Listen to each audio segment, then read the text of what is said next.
అడవిలో అహంకారంతో తిరుగుతున్న ఒక ఏనుగు ఉండేది. తన భారీ శరీరాన్ని చూసుకుని గర్వపడేది. ఒకరోజు ఏనుగు నడుచుకుంటూ పోతూ చీమల పొట్టును తొక్కుతుంది. దానికి చీమలు, భారీగా ఉన్నావు కదా, కళ్ళు కనబడడం లేదా, చూసుకోకుండా నడుస్తున్నావని ఏనుగును తిడతాయి. దానికి ఏనుగు, మీరంతా చిన్న ప్రాణులు, మీకెందుకు అంత కోపం, కొంచెం తగ్గి ఉండండి, లేదంటే మొత్తానికే తొక్కేస్తానంటూ చీమలను బెదిరిస్తుంది. ఏనుగుకు ఎలాగైనా బుద్ధి చెప్పాలని చీమలన్నీ ఆలోచిస్తాయి.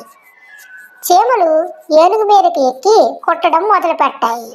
మరికొన్ని చీమలు ఏకంగా కంటిలోకి, ఏనుగుకి కళ్ళు మూసుకుపోతాయి. దీంతో ఏనుగుకి కళ్ళు కనబడక ఒక చెట్టును ఢీకొని కింద పడిపోతుంది. బలం ఎక్కువ ఉంది కదా అని పొగరుగా ప్రవర్తించకూడదని చీమలు ఏనుగుకి బుద్ధి చెప్తాయి. నీతి: బలం, అధికారం ఉందని ఎవరి మీద పడితే వారి మీద పెత్తనం చేయకూడదు. పెత్తనం చేయడం వల్ల మనకే నష్టం జరుగుతుంది.